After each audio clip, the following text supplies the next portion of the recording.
All right, example 1, how are the diagonals of a kite related? So let's talk about a kite. And we're talking a kite in geometry. It's a specific polygon. If you take a look at this shape right here, kind of looks like some kites you guys have seen that you fly out, go fly a kite. But it has some specific properties in geometry. So let's just take a couple notes on that. Let's see. A kite will have two pairs of congruent adjacent sides.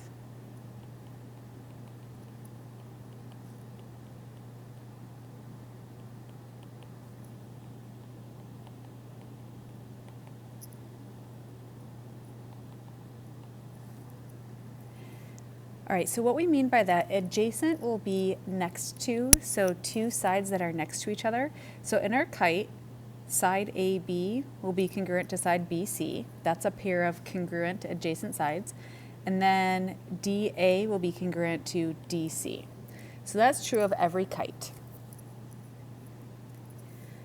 If we draw in our diagonals for the kite, so I'm going to draw in BD as a diagonal, AC is a diagonal.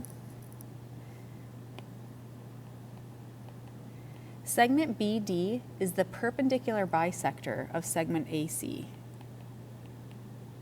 So just to remember, this upside down T stands for perpendicular. I just write that, or I use that symbol so I don't have to write out the whole word. So BD is the perpendicular bisector of AC. So what does that mean when you have that perpendicular bisector? So the two segments, BD and AC, are perpendicular, so we can go ahead and put in a right angle. And then we are bisecting segment AC. So that means that AC got cut in half. So you're going to have those two congruent segments.